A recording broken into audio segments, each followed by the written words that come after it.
კამბოჯის დედაქალაქ ნომპენში მის მსოფლიო უნივერსიტეტის გამარჯვებული გამოვლინდა. Serial Forbes მაჟორის ვარსკვლავი და ამჟამად უკვე პრინც ჰარის საცოლე მეგან მარკლი გამომცემამ Hello წლის ქალად დაასახელა. დიდი ბრიტანეთის პრემიერ-მინისტრმა ტერეზა მეიმ განაცხადა, რომ საკულტო ფილმების მთავარ როლებში ქალი პერსონაჟების გამოჩენის ტენდენციით კმაყოფილია.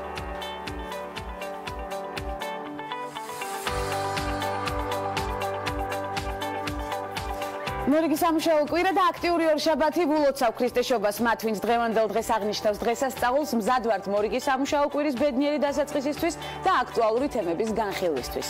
ნახოთ, ვინ სტუმრობს ორშაბათის გადაცემას და დავიწყოთ ნარატივის პირველი ნაწილი დილამშვიდობის.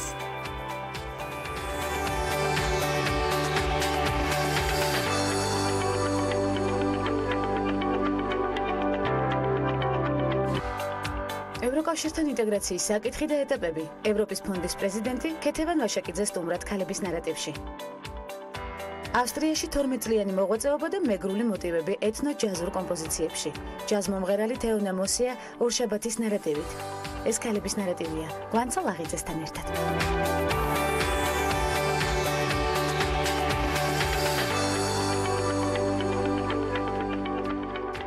მომხრე ვიქნები ქალთა მიმართ ძალადობაზე ყველაზე საშინელი სასჯელი დავაწესოთ, პირადად დავუჭერ მხარს მაქსიმალურად რამდენჯერმე გავამკაცროთ კანონმდებლობა ამ მიმართულებით. აღნიშნული განცხადება პარლამენტის რიგგარეშეს ხდომაზე გიორგი კვირიკაშვილმა გააკეთა. მისი შეფასებით, ქალთა მიმართ ძალადობის კუთხით ქვეყანაში უბედურება ხდება და სამარცხვინო მდგომარეობაა. დენა გვასალიას ბრენდმა საწვიმარების ხაზი წარმოადგინა, რომელიც ზოდიაქოს ნიშნებს მიუძღვნა კოლექციაში. 12 მუქი ლურჯი ფერის საწვიმარია, რომლებზეც ასტროლოგიური ინფორმაციაა დატანილი. საწვიმარის წინა მხარეს ზოდიაქოს ნიშნის სახელწოდებაა, ზურგზე კი მათი დახასიათება. საწვიმარები ონლაინ მაღაზიაში იყიდება და მათი ფასი $300-მდე მერყეობს გვაქვს. საინტერესო და მნიშვნელოვანი ინფორმაცია წვიმის დროს გამოსაყენებელი დავარქმევდი ასე. უცხოურმა ვებგვერდმა Art House ფარგლებში 10 საუკეთესო ფილმი დაასახელა, სადაც ქართული ფილმი კერძოდ ანა ურუშაძის საშიში დედა მოხვდა, როგორც სტატიიდან ირკვევა, მათ ფილმის შესახებ ესპანეთის საერთაშორისო კინოფესტივალიდან შეიტყვეს, სადაც წარმოდგენილი იყო საუკეთესო წარმოსახვითი და სიურრეალისტური დებიუტის ნომინაციაში. შეგახსენებთ, რომ ანა ურუშაძის დრამაში მთავარ როლს ნატა მურვანიძე ასრულებს. ფილმი აკრძალვებსა და სტერეოტიპებზე, მორალურ ნორმებსა და სოციალურ პასუხისმგებლობაზე მოგვითხრობს. საშიში დედა 50 წლის ქალის მანანას ცხოვრებას ასახავს. დედა და დია სახლის დილების წინაშე დგას, მას უწევს არჩევანი გააკეთოს ოჯახურ ცხოვრებასა და დიდი ხნის ვნებიან გატაცებას შორის. მანანა ცხოვრების აზრს წერაში პოულობს. ნამდვილად მნიშვნელოვანი და საინტერესო შინაარსის ფილმი, რომელმაც უამრავი გამარჯვება უკვე სხვადასხვა ფესტივალზე მოიპოვა. კამბოჯის დედაქალაქ ნომპენში, როგორც უკვე აღნიშნეთ, მის მსოფლიო უნივერსიტეტის გამარჯვებული გამოვლინდა, მის მსოფლიო უნივერსიტეტის ფინალის ჟიურის თავმჯდომარე. კავკასიის უნივერსიტეტისა და უნივერსიტეტების საერთაშორისო ასოციაციის პრეზიდენტი კახა შენგელია იყო, რომელმაც მსოფლიოში ულამაზესი სტუდენტი დაასახელა. 22-ვე დაჯილდოებაზე ტიტული კუბელმა სტუდენტმა მორას ბაე კლაუდიამ მიიღო. მის მსოფლიო უნივერსიტეტის საერთაშორისო კონკურსია, სადაც შეირჩევა მის მსოფლიო უნივერსიტეტის მშვიდობის კორპუსის წარმომადგენელი.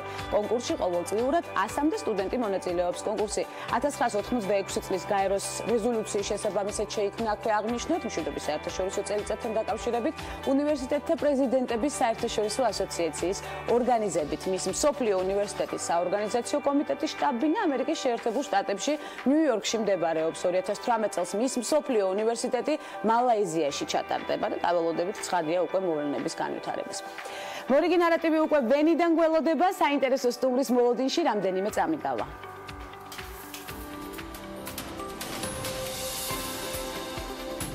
ანჯელა არენცი, რომელიც ჟურნალ Forbes-ის გავლენიან ქალთა რეიტინგში საპატიო ადგილს იკავებს, კორპორაცია Apple-ის ვიცე-პრეზიდენტია. მოდის ბიზნესიდან მისულმა არენცმა Apple-ის მენეჯმენტში ბრიტანული ტექნიკის მაღაზიების ქსელი დიქსონსიდან მოსული ჯონ ბროვედი ჩაანაცვლა. აღსანიშნავია, რომ არენცი Apple-ის მენეჯმენტში პირველი ქალია, რადგან ტიმ კუკის გუნდში ყოველთვის მხოლოდ კაცები იყვნენ. ანჯელა Apple-ის საცალო ვაჭრობისა და ონლაინ გაყიდვების დეპარტამენტს ხელმძღვანელობს. ის უშუალოდ ტიმ კუკს დაექვემდებარა. კორპორაციაში სამუშაოდ ანჯელა არენცი 2014 წლის გაზაფხულზე გადავიდა. მანამდე ეს გავლენიანი ქალბატონი ბრიტანული კომპანია ბარბერის გენერალური დირექტორი გახდათ. ბარბერი ლუქს კლასის ტანისამოს აქსესუარებსა და პარფიუმერიას აწარმოებს. ანჯელამ კომპანიაში მუშაობა 2006 წლის იანვარში დაიწყო. იმავე წლის ივლისში ის სათავეში ჩაუდგა კომპანიას. CNN მანის მონაცემებით 2012 წელს არენცი იყო ყველაზე მაღალ ანაზღაურებადი ტოპ მენეჯერი დიდ ბრიტანეთში, რომელმაც 26.3 მილიონი დოლარი გამოიმუშავა. 2 წელიწადში კი შემოსავალი გაზარდა და 2014 წლის მონაცემებით 82.6 მილიონი დოლარი გამოიმუშავა. ბარბერიში მუშაობამდე არენცი ხელმძღვანელ თანამდებობებს იკავებდა კომპანიებში ლის კლეიბორნინგ და დონა კარან ინტერნეიშნალ. ანჯელა არენცის საერთო გასამსჯელო 105.5 მილიონი დოლარია.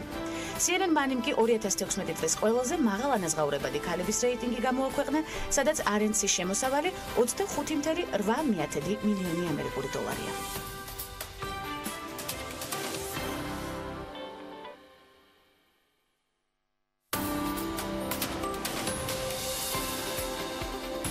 სამოცდაათი წლის მარგარეტ ჩანი მსოფლიო ჯანდაცვის ორგანიზაციის გენერალური დირექტორის პოზიციაზეა.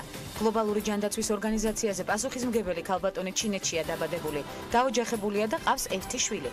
მარგარეტ ჩანი ებრძვის ისეთ დაავადებებს, როგორიცაა შიცი, ტუბერკულოზი, მალარია და სხვა. მარგარეტი აღნიშნულ პოზიციაზე მეორე ვადით აირჩიეს. მსოფლიოს ჯანდაცვის ორგანიზაციის ხელმძღვანელი მსოფლიოში ყველაზე ძლიერ ეპიდემიას ებოლას გადააწყდა, რომელმაც უკვე რამდენიმე ათასი ადამიანის სიცოცხლე შეიწირა. 2014 წლის სექტემბერში მან შექმნილ სიტუაციას საზოგადოებრივი ჰუმანიტარული ეკონომიკური კრიზისი უწოდა და იგი ნაციონალური უსაფრთხოების საფრთხედ მიიჩნია. ეს სიტყვები ჟენევაში გამართულ კონფერენციაზე განაცხადა. ჩანი ახლა საკუთარი მეორე ვადის პერიოდში იმყოფება და შესაძლოა სწორედ ებოლა გახდეს გადამწყვეტი მომენტი მის კარიერაში. ჩანი აღიარებს, რომ ჯანდაცვის მსოფლიო ორგანიზაციამ მალევე ვერ შეძლო ეპიდემიის მასშტაბების, სირთულის და ყველა რისკის შეფასება.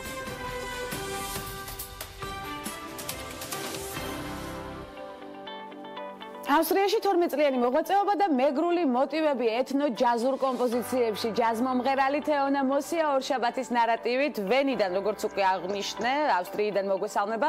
უღრმესი მადლობა თეონა პირველ რიგში იმისთვის, რომ გამონახეთ, რომ მეტად გადატვირთულ სამუშაო გრაფიკში, თანაც დეკემბერია დატვირთული სამუშაო გრაფიკი კიდევ უფრო პიკს აღწევს ამაში. აბსოლუტურად გამეთანხმები. გამარჯობა, ძალიან პოზიტივი დიდი მოდის. ნამდვილად არაჩვეულებრივი ღიმილი და ძალიან კარგად გამოიყურები თეონა. ჯაზი მეგრული მოტივებით, აი აქედან უნდა დავიწყოს. საიდან დაიწყო მუსიკის სიყვარული შენს ცხოვრებაში? ამას ვერ გეტყვით, ეს არ მახსოვს. მშობლებისგან ვიცი, რომ მე საუბარი დავიწყო პირდაპირ სიმღერით. და ჩემი პირველი ინსტრუმენტი იყო სკამი, რაღაც ისეთი ნაჭერი იყო გადაკრული, რაღაც პიანინოს ინსტრუმენტის მოტივებით. და ჩემთვის ეს იყო პირველი ინსტრუმენტი და მე ამაზე ვუკრავდი საათობით, ჩემი პატარა თითებით. და შემდეგ მიყიდეს მშობლებმა პიანინო. მაგრამ ჩემი პირველი ინსტრუმენტი იყო ეს. და მახსოვს, რომ ძალიან პატარა ვიყავი და წერდი სიმღერებს, მე მახსოვს ეს პერიოდი. ძალიან მნიშვნელოვანია, როდესაც სწორედ ის პერიოდი გახსოვთ, როდესაც დაიწყეთ სიყვარული მუსიკისა და ძალიან მნიშვნელოვანი მუსიკის შექმნა უკვე, რომელიც გადაიზარდა პროფესიაში და ცხოვრების სტილში და მთავარ გეგმად და ტრადიციად შეიძლება ყველაფერი დავარქვა თქვენს მუსიკას, მეგრული და ჯაზი. აი ეს ტანდემი მინდა უკვე რომ კოლაბორაციაში მოვიყვანოთ. საიდან გაჩნდა და როგორ მიიღო უკვე ავსტრიელმა მსმენელმა 12 წლის განმავლობაში და სწორედ ეს გამოცდილება და პირველი ნაბიჯები გავიხსენოთ ერთად ქალების ნარატივში თეონა.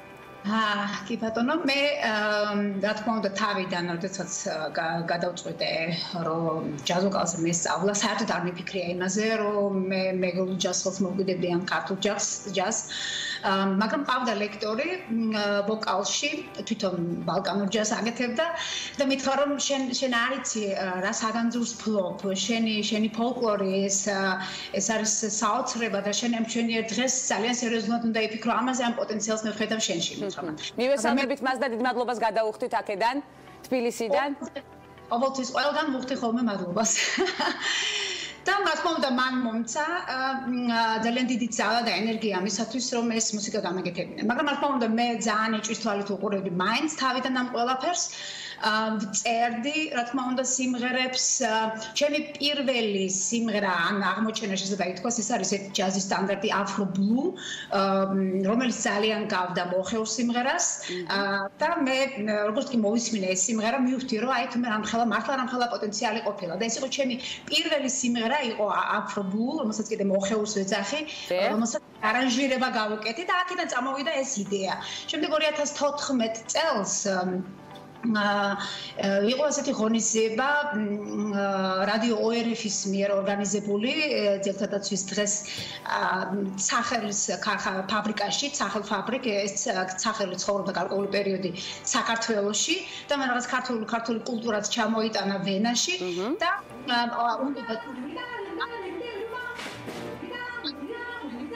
თეონას ხმა იკარგება.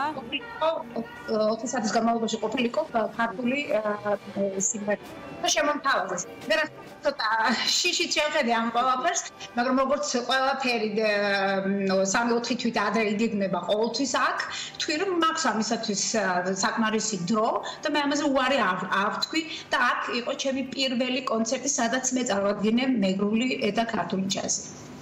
ჩემს კონცერტებს შორის ყოველთვის ქვია ხოლმე ქართული ჯაზის საღამო. მე არ ვაკონკრეტებ მე მეგრული ან ქართული.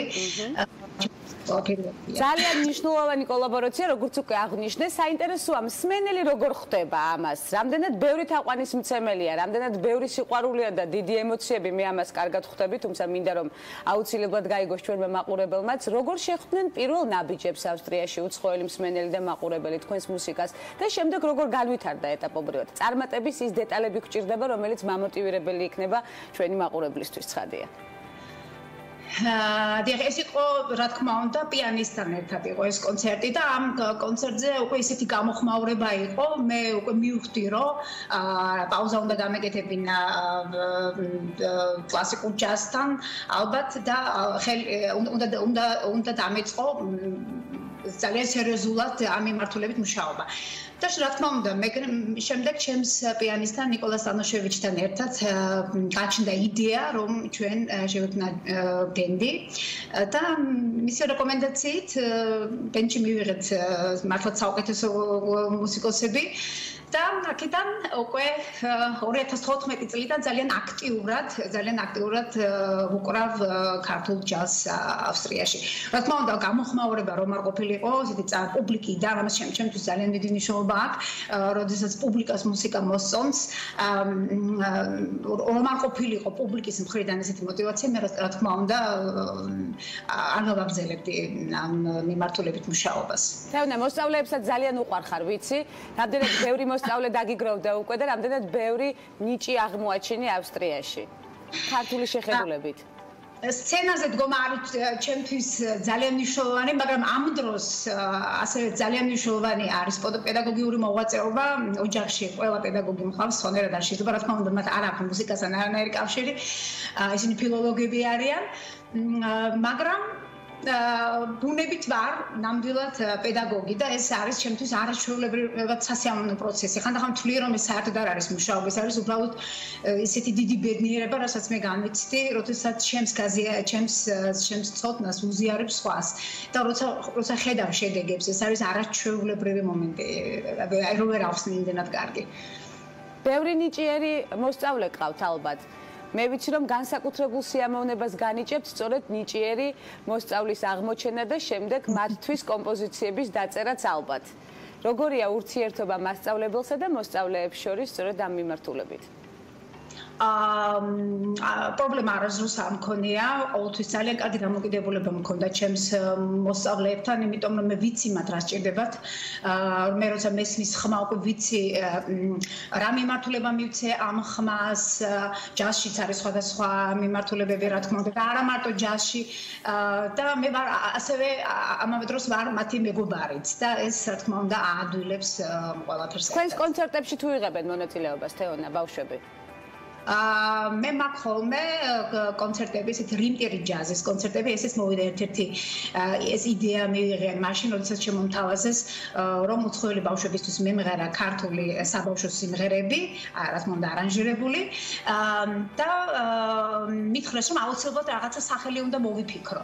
ამ დროს დიდხანს ვფიქრობდი, რა უნდა ყოფილიყო, ახლა არ მინდოდა რა თქმა უნდა რაღაც ერთი ბანალური სახელიც და ვიფიქრე, რომ რიმ რასაც მე თვითონ ხშირად ვიყენებ იმპროვიზაციის ტირი და ამ დროს ვიფიქრე, რომ შეიძლება დავარქვა რიმტირი ჯაზის საღამო და აქედან რა თქმა უნდა მე წამოვიდა იდეა, რომ მე თვითონ გამაკეთებინე ესეთი პროექტი, რიმტირი ჯაზის პროექტი, სადაც მოსწავლეები რა თქმა უნდა სწავლობენ სიმღერას, ეუფლებიან თეორიას და ამავე დროს სწავლობენ იმპროვიზაციას, რაც ძალიან მნიშვნელოვანი არის. თეონა, თავად წერთ მუსიკას, არანჟირებასაც თავად უკეთებთ ხშირ შემთხვევაში, ვიცით ეს ინფორმაციაც გვაქვს. სად იბადება ინსპირაცია საინტერესოა თეონასთვის ვენაში.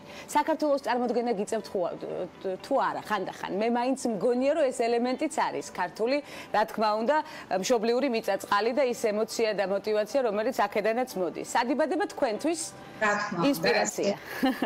ვიცოდი. მე ამაზე არ ვფიქრობ სხვათა შორის სად იბადება, მაგრამ ამ ყველაფერს გრძნობ უფრო სცენაზე, თვითონ მუსიკის შექმნის დროს მართლა არ ვიცი რაზე ვფიქრობ, ეს უბრალოდ მოდის ჩემთან და იწერება და იქნება.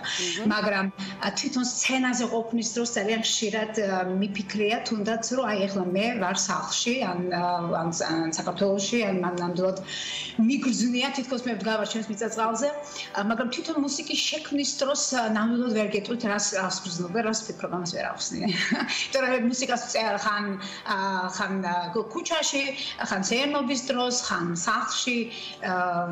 ნებისმიერ დროს შეიძლება გაჩნდეს კი ბატონო ის ნოტი, რომელიც გამოგვადგება სამომავლო სიმღერისთვის. და რა ხდება უკვე სამომავლო კონცერტების კუთხით, რა კონცერტი გეგმება უახლოეს მომავალში და როდის გიხილავთ საქართველოში, რომ დაგპატიჟოთ პირდაპირ ქალების ნარატივის სტუდიაში და დავგეგმოთ კონცერტი სამომავლოდ. კონცერტები იგეგმება რა თქმა უნდა ავსტრიაში, თებერვლის დასაწყისში ისე უკვე მეორედ მივდივარ ბერლინში კონცერტის ჩატარებლად, მაგრამ სამწუხაროდ საქართველოში ჯერჯერობით არანაირი კონცერტი არ იგეგმება. უბრალოდ მე მყავს ძალიან ბევრი მსმენელი და ამით ძალიან ბედნიერი ვარ. მაგრამ სამწუხაროდ კონცერტის ორგანიზატორებთან მე ვერ ვამყარებ ურთიერთობას. მუსიკოსებთანაც ვერ ვამყარებ ურთიერთობას, რატომღაც ძალიან რთულია. რა არის ამის მიზეზი, თეონა? ამის მიზეზი არის ის, რომ აი ვერ გეტყვით, ძალიან მიკვირს იმათლე რომ გითხრათ, იმიტომ რომ მე შეჩვეული ვარ ავსტრიაში, რომ მუსიკოსები არიან მზესავით, გახსნილები, მათთან ურთიერთობის საერთოდ არანაირი პრობლემა არ არის. ხელოვანი ადამიანები ასეთები არიან ზოგადად, კი ბატონო, გეთანხმებით. ასევე გერმანიაში კიდევ უკეთესად, ბერლინში კიდევ უკეთესი რამ დავინახე ამ მხრივ, მაგრამ სამწუხაროდ საქართველოში ძალიან ჩაკეტილები არიან მუსიკოსები. ახლა მე აგვისტოში ვიყავი და მე დავინახე ეს ჩაკეტილობა, რაღაცა შიში ისევ ეს არის ხელისშემშლელი ფაქტორი და საქართველოში არაპირებს სწორედ ამის ეზის გამო კონცერტს. ხელისშემშლელი ფაქტორი, იმიტომ რომ თუ მუსიკოსი ენერგიას არ ასხივებს, არ იხსნება, მისი მუსიკაც შესაბამისად არ არის გახსნილი. და ამიტომ ამაში გეცახმებით. ხელოვანი აუცილებლად უნდა იყოს გახსნილი, მე არ ვიცი, როგორ შეიძლება მოხერხდეს ამ პრობლემის აღმოფხრა და ეს აუცილებლად უნდა მოხერხდეს, იმიტომ რომ უახლოეს მომავალში აუცილებლად გელოდებით საქართველოში კონცერტით, თქვენი ხელოვნების გაზიარებისთვის, ქართველი მსმენელისთვის, აქაც უამრავი მაყურებელი და მსმენელი გყავთ, ცხადია და თაყვანისმცემელი, რომელიც გელოდებათ. შესაბამისად, მათ ვერ გაუცრუებთ იმედებს, თეონა, ესეც უნდა აღვნიშნოთ ქალების ნარატივში და აუცილებლად დავგეგმოთ კონცერტი საქართველოში. ვერ გამიცრუებთ იმედებს ვერც მე, რადგან პირდაპირ სტუდიაში უნდა გაგესაუბროთ კიდევ მრავალი მიმართულებით სხვადასხვა საინტერესო ინფორმაციაზე უნდა გავამახვილოთ და აქტუალურ თემაზე ყურადღება თქვენთან ერთად. აქვე დავიტოვებ პირობას, რომ ჩემ სტუდიასაც ესტუმრებით. აუცილებლად უღმესი მადლობა თეონა მოსიას, მუსიკოს, რომელმაც საინტერესო ნარატივი გვაჩუქა და რომელსაც არ ვემშვიდობებით დიდი ხნით და აუცილებლად დაუკავშირდებით კვლავ და იმედი გვაქვს, რომ უკვე სტუდიაში გავესაუბრებით საინტერესო მიმართულებებზე. წარმატებებს გისურვებთ მუსიკაში, ხელოვნებაში. ასეთი იყო ნარატივი თეონა მოსიასთან. მცირე სარეკლამო ბლოკის შემდეგ უკვე უცხოეთში განვითარებული მოვლენებით ბრუნდებით და მორიგ საინტერესო სტუმრებთან ერთად დაგვალოთ.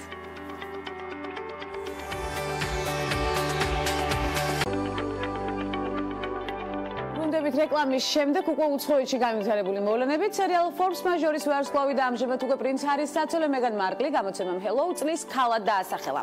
მსახიობის ჟურნალის იანვრის ნომრის გარეკანზე მოხდება, თუმცა ინტერვიუს მიცემისგან ამჯერად მან თავი შეიკავა. აღსანიშნავია, რომ ნებისმიერი სახის კომენტარს მარკლი 2018 წლის 19 იანვრის შემდეგ მისცემს. სწორედ მას შემდეგ, რაც მისი და ჰარის ქორწილი გაიმართება, გვექნება ამომწურავი ინფორმაცია მისი კომენტარების შესახებ. დიდი ბრიტანეთის პრემიერ-მინისტრმა ამასობაში ტერეზა მეიმ განაცხადა, რომ საკულტო ფილმების მთავარ როლებში ქალი პერსონაჟების გამოჩენის ტენდენციით კმაყოფილია, დარწმუნებული ვარ, რომ Doctor Who-ს როლზე ქალის შერჩევა ფემინიზმის იდეისთვის წინ გადადგმული ნაბიჯია. ოდესმე ქალი ბონდის დროც უნდა დადგეს, განაცხადა ბრიტანეთის მთავრობის ხელმძღვანელმა, განაცხადა ასევე ბრიტანეთის პრემიერმა, ესეც აღნიშნოთ სამეცნიერო ფანტასტიკური ჟანრის სერიალში დოქტორი ვინ მთავარ როლს პირველად ასრულებს ქალი მსახიობი, ივლისში ცნობილი გახდა, რომ როლზე ჯუდი უიტაკერი დაამტკიცეს. მივესალმებით ამ ფაქტს და უკვე ვნახავთ შედეგს. შემდეგ შეგვიძლია ვისაუბროთ, სწორი იყო გადაწყვეტილება თუ არა. იტალიელი მხატვრის არტემისია გენტილეჩის მიერ შესრულებული წმინდა ეკატერინეს პორტრეტი 19 დეკემბერს პარიზში რეკორდულ ფასად 2,360,600 ევროთ აუქციონზე გაიყიდა. ეს ნამუშევარი, რომელიც დაახლოებით 1614-1616 წლებში უნდა იყოს შესრულებული, აღმოაჩინა ერთ-ერთმა აუქციონერმა კრისტოფ ჯორონდერემმა წმინდა ეკატერინეს პორტრეტი არტემისია გენტიჩელის ნამუშევრებიდან ერთ-ერთი საუკეთესოა. ვიცით ესეც, ნახატის ახალი მფლობელი ჯერჯერობით უცნობია ცხადია. არტემისია გენტილეჩი ბაროკოს ხანის იტალიელი მხატვარია, ვიცით, ცხოვრებაშივე აღიარებული მხატვარი ქალი, რომელიც გამოირჩეოდა პროგრესული იდეებით და ფოკუსირდებოდა ქალებზე, რომლებიც საზოგადოებაში არ ჩანდნენ. საფრანგეთში 2 წლის მანძილზე 220,000 ქალი საზოგადოებრივ ტრანსპორტში სექსუალური შევიწროების მსხვერპლი გახდა. ასეთი მონაცემები საფრანგეთის დანაშაულების და სისხლის სამართლის დანაშაულის მონიტორინგის ეროვნულმა ცენტრმა გამოაქვეყნა. სტატისტიკა, რომელიც ცენტრის მიერ იყო გამოქვეყნებული, მოიცავს 2014-2015 წლების და აქვე უნდა აღინიშნოს, რომ 267,000 დაზარალებულთაგან 85% ქალია, აქედან 44% რამდენჯერმე გამხდარა სექსუალური შევიწროების მსხვერპლი საზოგადოებრივ ტრანსპორტში. დაზარალებულთა უკვე 94%-მა განაცხადა, რომ საერთოდ არ იცნობდა მოძალადეს. ყველაზე ხშირად სექსუალურ შევიწროებაზე ილ-დე-ფრანსის რეგიონის მკვიდრები საუბრობდნენ და მათი რაოდენობა 60% შეადგენს. გერმანიაში ქალებს მამაკაცებზე ორჯერ ნაკლები პენსია აქვთ. გერმანიაში თუ ქალს შვილები ყავს და ამის გამო ვერ ახერხებს გარკვეული პერიოდით დასაქმებას, მას სახელმწიფო ეხმარება. ქალის შემთხვევაში გერმანიის აღმოსავლეთ ნაწილში პენსია 1235 ამერიკულ დოლარს შეადგენს, ხოლო დასავლეთში 1112 ამერიკულ დოლარს. რაც შეეხება მამაკაცის პენსიას, აღმოსავლეთში 1170 დოლარია, ხოლო დასავლეთში 1118 დოლარი. გერმანიის ეკონომიკისა და სოციალურ მეცნიერებათა ინსტიტუტის კვლევის მიხედვით, გერმანიაში ქალებს მამაკაცებზე ორჯერ ნაკლები პენსია აქვთ. ქვეყანაში სახელმწიფო პენსიების განსხვავება 45%-ია, მამაკაცები თვეში საშუალოდ 1,15 ევროს იღებენ 1000 ევროს და ქალები მხოლოდ 624 ევროს. კერძო ფონდებიდან გადახდები კიდევ უფრო დისკრიმინაციულია, მამაკაცები საშუალოდ დაახლოებით 600 ევროს იღებენ, ხოლო ქალები 240 ევროს. ინფორმაციას ევროპულსი ავრცელებს.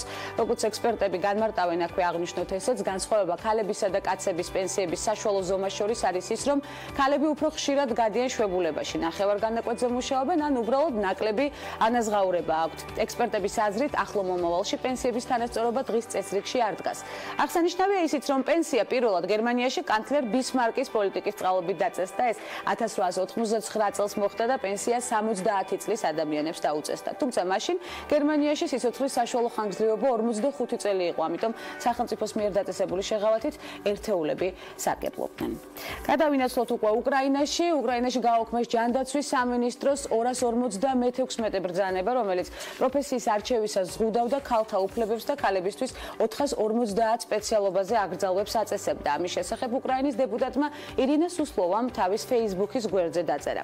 გავიმარჯვეთ, ჯანდაცვის სამინისტრომ 256 სამარცხვინო ბრძანება გაუქმდა.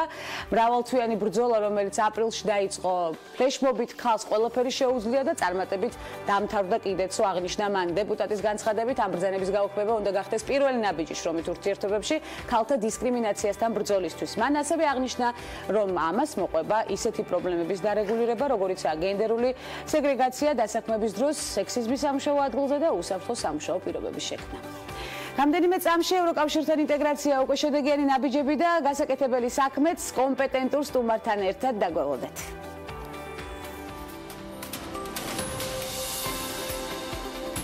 მერიკეიში 1918 წლის 12 მაისს ამერიკის შეერთებულ შტატებში დალასში დაიბადა.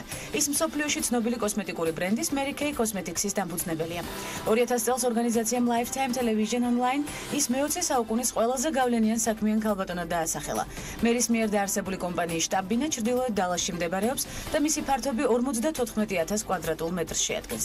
კორპორაციაში 1200 თანამშრომელია. კომპანიის პროდუქციის ასორტიმენტი დაახლოებით 200 დასახელების პროდუქტს მოიცავს. დაწყებული კანის მოვლის საშუალებებით დასრულებული დეკორატიული კოსმეტიკითა და პარფიუმერიით. 2006 წლის მონაცემების მიხედვით კომპანიამ დეკორატიული კოსმეტიკის გაყიდვების რაოდენობით ამერიკის შეერთებულ შტატებში პირველი ადგილი დაიკავა. 2010 წელს კი მსოფლიოში Mary-Kay-ის მიერ წარმოებული პროდუქციის გაყიდვებიდან მიღებულმა შემოსავალმა 2,5 მილიარდი დოლარი შეადგინა. დღესდღეობით წელიწადში კომპანია 2 მილიარდზე მეტი დოლარის საქონელს ვაჭრობს და 35 ქვეყანაში მილიონი გამყიდულ წარმომადგენელი ყავს. Mary-Kay-ში 3 წიგნი აქვს გამოცემული. სამივე მათგანი მილიონიანი ტირაჟით გაიყიდა. ერთ-ერთი წიგნი სახელწოდებით ადამიანებთან მუშაობის უნარები ჰარვარდის უნივერსიტეტში ისწავლება. 1985 წელს ამერიკაში 25 ყველაზე გავლენიან ქალთა რიცხვში მოხვდა. 1996 წელს Mary-Kay ეროვნული ბიზნესის დამსახურებულ წევრად დაასახელეს.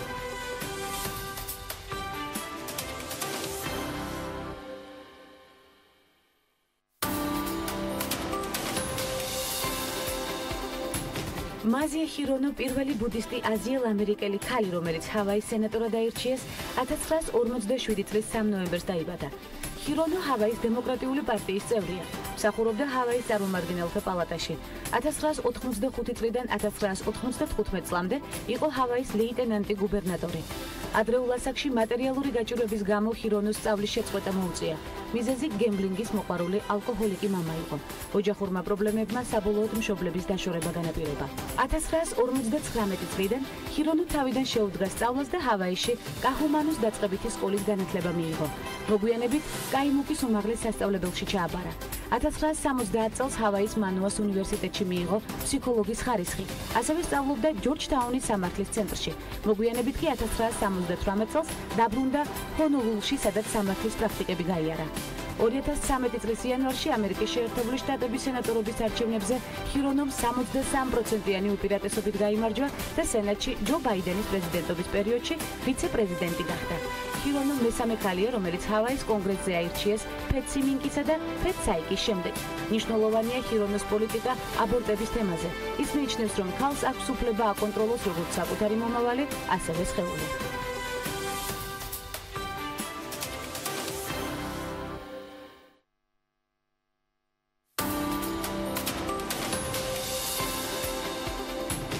Bill Gates-ის მეუღლე, Microsoft-ის ყოფილი მენეჯერი და ქველმოქმედი Melinda Gates-ი დაიბადა 1964 წლის 15 აგვისტოს. ის არის ფონდის Bill and Melinda Gates Foundation-ის ერთ-ერთი დამფუძნებელი. თუ პრემიერ-მინისტრებს პარლამენტი უჭერს მხარს, აღმასრულებელი დირექტორების უკან დამფუძნებელთა საბჭო დგას. Melinda Gates აქვს 41,3 მილიარდ დოლარიანი საქველმოქმედო ფონდი, რომელსაც როგორც თვითონ და მისი ქმარი მსოფლიოში ერთ-ერთი უმდიდრესი ადამიანი, Bill Gates-ი ჩათვლიან საჭიროდ ისე განაგებენ. ეს ფონდი Melinda და Bill Gates-ების ერთგვარ პიროვნულ ტრანსფორმაციას წარმოაჩენს. თავისი 15 წლიანი არსებობის მანძილზე საქველმოქმედო ფონდმა პირველად განახორციელა უპრეცედენტო მასშტაბის ინვესტიცია პოლიომიელიტისა და მალარიის აღმოფხვისა და ასევე განათლების გაუმჯობესების სფეროში. 1987 წელს Melindam პირველად მუშაობა Microsoft-ში დაიწყო. მან ამ კომპანიაში პოზიცია პროდუქტის მენეჯერის თანამდებობაზე დაიკავა. მუშაობა ახალი დაწყებული ჰქონდა, როდესაც კომპანიის დამფუძნებელმა იგი პაემანზე დაპატიჟა. წყვილი ერთმანეთს 7 წლის განმავლობაში ხვდებოდა, ხოლო 1994 წელს ბილმა და მელინდამ ჰავაიში იქორწინეს. ბედნიერ ქორწინებას 3 შვილი მოყვა. 1996 წელს მელინდას უკვე Microsoft-ის გენერალური მენეჯერის თანამდებობა ეკავა. დღეს კი Gates-ების 41,3 მილიარდი ამერიკული დოლარის ღირებულების საქველმოქმედო ფონდი ახლო აღმოსავლეთში შექმნილი კრიზისის გამო ლტოლვილებად ქცეულ ადამიანთა დასახმარებლად 17,5 მილიონ დოლარს რიცხავს. ხოლო 20 მილიონზე მეტ დოლარს გენდერული პროექტებისთვის. მისი საქველმოქმედო ხაზი კიდევ ბევრ მიმართულებას მოიცავს.